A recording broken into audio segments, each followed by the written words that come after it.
What's going on, guys? Welcome back to another video. In today's video, I'm going to be breaking down product research strategies that you need to be using inside of your dropshipping business. It's going to set yourself apart from all the other dropshippers out there. And these strategies, they're the exact same strategies that I've been using to generate millions of dollars online selling products to consumers. Again, we're not going to be going over any fancy product spy tools or anything like that. This is real, raw product research and training your brain to become a product research machine.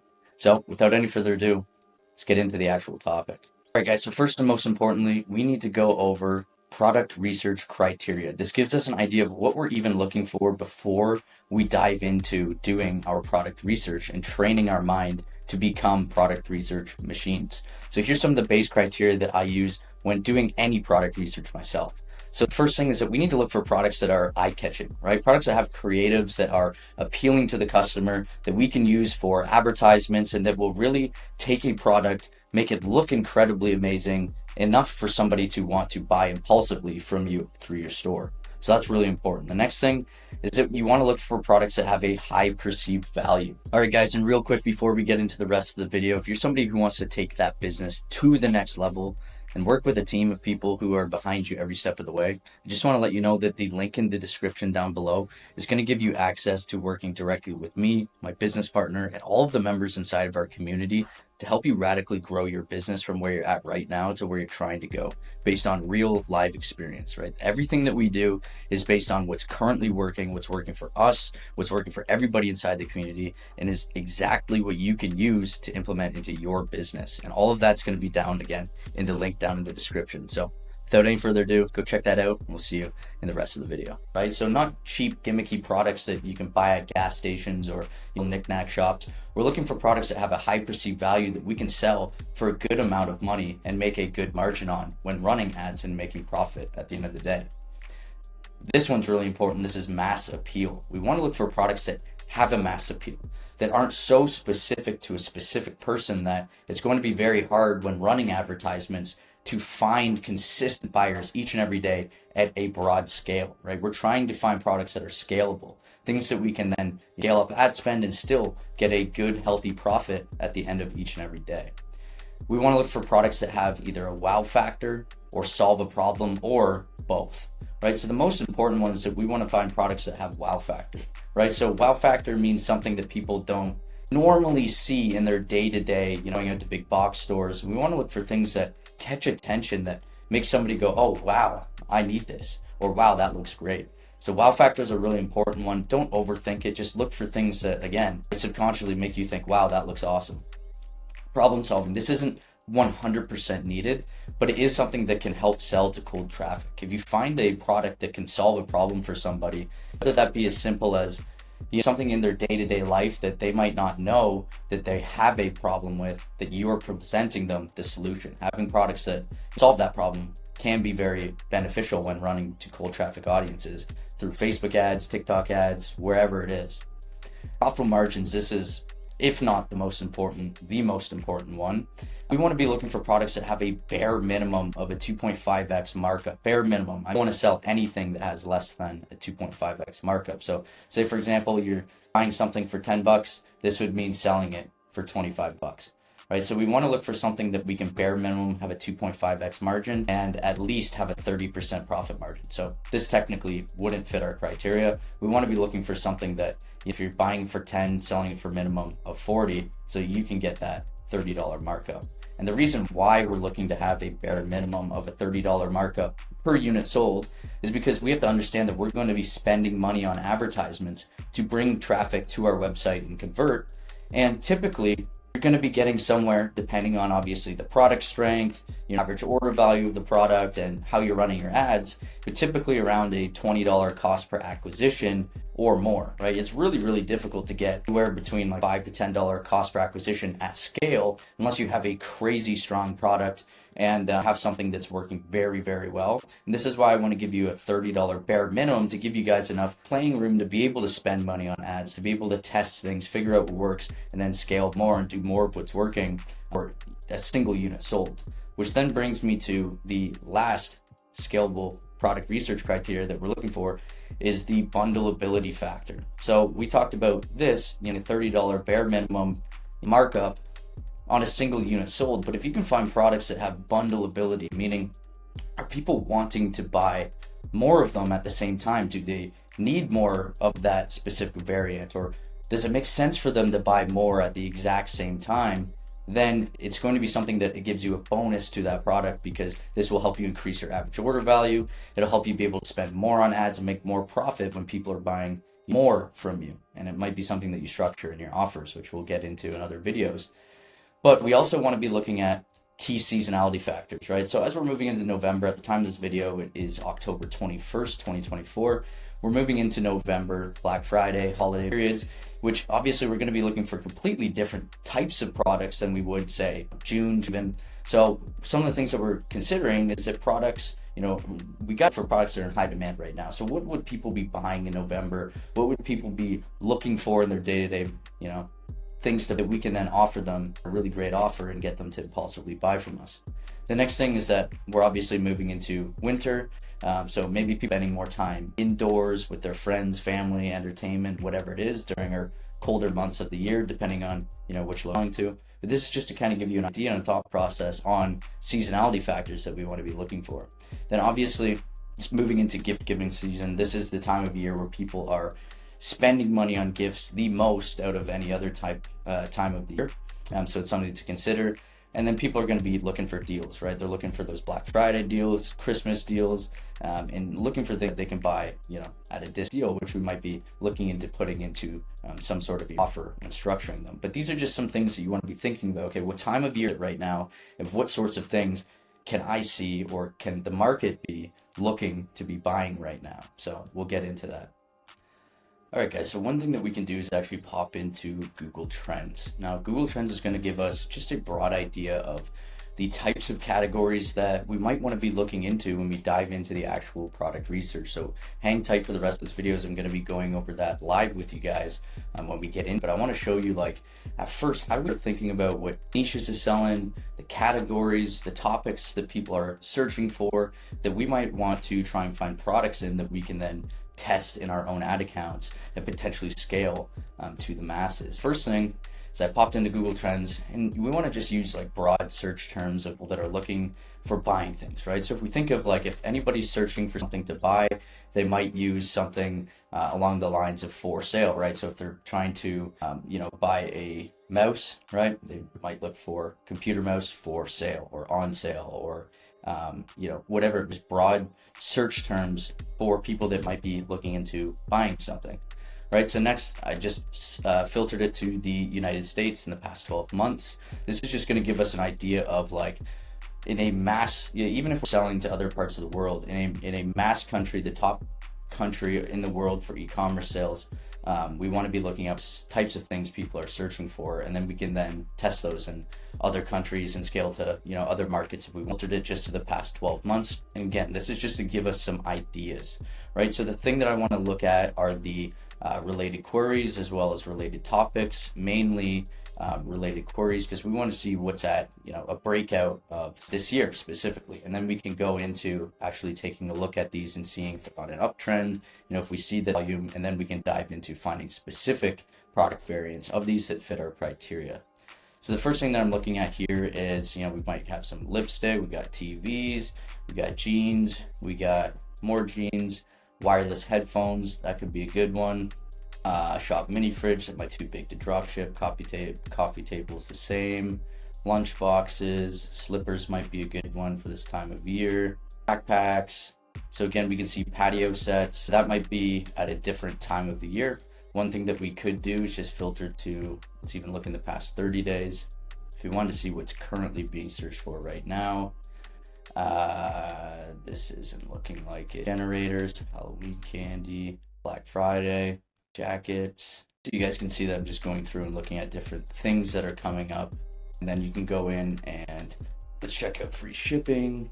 If anything comes up here, let's say gifts. I'm just thinking of different terms that people might be using when searching for things to be buying. Boss Day, Christmas gifts, right? And we can even look into these specific queries and see if there's any other things that come up that might be at a breakout term. Men's cologne, sneakers, some other ideas. So again, I just want to kind of give you an idea of things that you could be looking for, right? So let's check out, so that's men's, let's check out women's Christmas gifts. You can get any ideas, slippers, pods. So I'm kind of seeing those two kind of combined, looking at Bluetooth speakers or Bluetooth earbuds, as well as potentially slippers. So this can give you a good idea of that. And then what we would do, we would then take these things into consideration and then dive into AliExpress to get looking at different product ideas that we can then, potentially add to our scope before, sourcing with the private scaling up that way. The other thing that we could do is look for on Google Shopping gift ideas, just kind of see what things are, get different ideas, the types of products that might be showing when we're looking at gift ideas. Again, I'm just going through these to show you guys some things that you can do to get ideas of different product categories, because I know when you're first getting started, you don't know, hey, which niche should I go into, which types of products are selling well, and these are good ways that you can get some ideas before diving into AliExpress and taking a look. But what we really want to do is go back to the product criteria that we are, thinking about and going over before when we start looking at different products. So as you can see, I'm in a private window on AliExpress. This will hopefully show me some, interesting ideas and items popping up. And one of the big things is that AliExpress has, a few different ways to use it. And again, guys, AliExpress is not a product research tool. It is a retail and shopping platform. So it's going to show you, again, not necessarily products that, it's be everything of like what's selling well, but it's going to put in front of you what it thinks that you might want to buy based on, past consumer behavior, right? Things that it might be recommending to you might have, good product criteria we can then use to sell on our own stores and get ideas from. So really just going down the rabbit hole of searching on AliExpress and looking for the types of products that it's putting in front of us is going to be the way that we can then start to look at different product types and product ideas that we can then start to sell. So the thing that you want to start doing is either going right down through your home feed and just start clicking on things, or you can start to go into the categories. I wouldn't necessarily go into each category until you get a better idea of what types of products are doing well inside of your ad account. I would keep your product research and your research as random as it can be, because random research is the best research. Is first getting started, testing different products and figuring out what the metrics look like inside of your ad account and how they look in your testing campaigns. You're getting better at the types of products that bring you good metrics and potentially start generating you sales, and you can leverage that data to find more products. So let's just start clicking on random things just to kind of get the ball rolling. Didn't even catch my eye. I just wanted to go through the rabbit hole of looking at different products. So what we want to do is once you're on the product, listing, you want to roll all the way down to the more to love section or the recommended section. And this is going to start showing you random products that might be similar to this product that you have initially looked at, and might give other ideas and show you high affinity products that you could then look into. So obviously we're kind of in like the health and adding tools kind of category here. We want to look at things that, again, are eye-catching. That's the first thing that we want to be looking for when we're doing product research, which is product criteria number one. And a lot of times those are products that have, good creatives that really pop you, or that have that wow factor, that are unique enough, to really have a look, take a deeper dive into to see if, the margins work, if it's of our criteria. So again, I'm just going to open up some random things. So we're just going to keep opening up in that was a different window. We open that up in a new tab. This is what I'm going to do is I'm just going to go through these. Anything that catches my eye, that I see that has good creatives, that I think fits some of the things that we've been talking about in today's video, I'm just going to open them up. Okay, so I'm just going to flip back to the home page again to get some more random products that we can then look at. Anything that catches my eye that I might want to click on and open up, that's just what I'm going to do. Because again, this will give you a wide display of different products, different product types that kind of catch your eye. And again, guys, as I go through these products, like, I'm not being crazy specific. Like, if something catches my eye that I just want to take a look at or see what other affinity products pop up when looking deeper into them, that's all I'm doing here. So I'm not getting like too crazy into it. I'm right clicking and opening up a tab whenever I see something that kind of catches my eye. And this is what we want to do, and we're being super random with our research at first and looking for products that, you know, we might not have even thought, right? When taking a peek at different product types, different categories, different things that might fit the criteria that we've kind of been looking into. Something as simple as a clothing basket, right?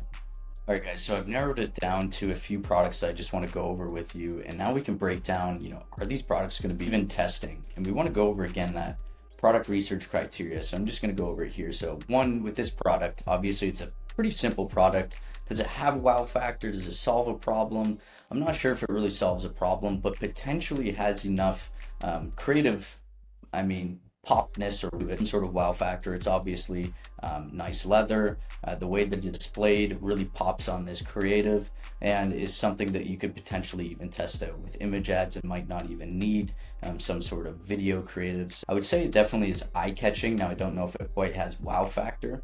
Is there perceived value? And that's what I wanted to talk about with a product like this. Obviously, leather goods have a high perceived value. Bags aren't cheap, and obviously, you know, looking at what the costs are, most likely it's going to be around $15. Usually it's somewhere in the middle of these two. Compare that prices, US. Now this is obviously showing Canadian, but if I had to guess, it'd probably be around $15 US. Could you sell it for a good markup? Even if you're, you know, buying it for 15 and it's 40, there's a good markup there, and then you're charging shipping on top of that, and there's potential for a good margin. So yes, I would say that it definitely has high perceived value, has the potential for a good margin. The other thing is, does it have mass appeal, right? So if we look at products like this, you know, this is a generic enough, is a nice enough version and fits the other criteria where it could have mass appeal. Now, if it had a specific design on it that tailored to a specific kind of woman or a specific type of person that might want to buy this bag, then it might not have the same mass appeal. But keeping something that is, you know, not crazy specific, not crazy niche, a lot of times these mass appeal products do have potential to do very well in the algorithm and bring in consistent high volumes of sales, you know, a good rate of trying to scale. So mass appeal is a really, really important one. Bundleability, could I see people buying more than one of these? Now, at the end of the day, you know, usually when you're using a woman's wearing a purse, she's only wearing one of them, right? So most times I could only see somebody buying one item of this at a time. So we want to base our margins off of that. The only other thing that I could see is that if they liked multiple colors to fit different outfits, we could potentially offer some sort of bundle deal, or see that some people might buy more than one per order if you give them a good enough offer to fit different outfits and looks that they're going for. So then, does it have bundleability? There's possibility for it, but most times I would base the margin off of just buying one unit at a time and going from there. So I would say, does this fit something that we might want to potentially test? A product like this could definitely do well. Doesn't mean that it's this specific listing, this specific variant that's going to do well. I'm not sure. You would have to look into seeing if you could find others that would even, you know, beat this creative and that are more appealing, but it definitely does have potential. And again, at the end of the day, guys, we want to look at products that have potential. We will never know if a product is going to be a winning product in our ad account for our business unless we test it. So you have to be willing to, you know, go with the criteria, fits the criteria, and then test it to really find out if it's going to work and what the metrics are going to be looking like. The next one that I found is kind of a, I would say, on the cheap product. So this would be something that I could see doing well, only because it's this gift season time of year, right? Something like this that might be a good gift, a man in somebody's life that has a beard, has facial hair, or that shaves on a regular, and might be offered as a good gift. That would be the only reason why I would look into potentially looking at a product like this. Obviously, there's a lot of room for a markup. A product like this, I'm not saying that you're going to be able to sell it for a ton of money, but there's definitely room for a good, healthy markup, and potentially even a bundle offer if somebody's, you know, buying multiple gifts for members. Is it eye-catching? It caught my eye where it was kind of different and unique in this, hey, I don't really know what this is until you look into it more. So it kind of had that eye-catching value. I would say that that criteria is not quite there on this one. Does it have mass appeal? I would say that it has appeal. Now, it would only be obviously for somebody who, you know, maybe has a beard or is shaving regularly, which most men are going to be, you know, shaving some sort of hair in some way, shape, or form. So I would say that the mass appeal has potential there, especially, again, I would only test something at this time of year. It's like this. Does it have wow factor? It's not something that you see in stores, or it's something that you see on a day to day. People might not even know what this is or if it exists when first seeing it. And then does it have a profitable margin? Yeah, there's lots of room for margin on this. Does it have bundleability? Again, probably not. You'd probably be stretching it if you were, talking about if it doesn't. So I would say it probably doesn't. So you'd have to see if it's something that you'd want to test out, something that, you could test out and metrics look like. A lot of times the products that you don't really know if they're going to do well, those are a lot of times the products that just do really, really well. So again, just some food for thought there. This was another one that I had stumbled across. This product obviously has high value, but I wanted to show it as an example of something that I probably wouldn't test. And obviously the price point is a big one. You want to be making sure that even if it's a nice variant of a product, this is way too expensive to really get, a markup on something, perceived value of this lamp. Obviously it's a really nice lamp, but at the end of the day, it is just a lamp. So, are you going to sell this for a 2.5x markup, minimum like $90 to X? And I'm not sure that you're going to be able to. You can go down the route of looking at, if you looked at right on Google shopping, you can see like what other types of products similar are kind of going for.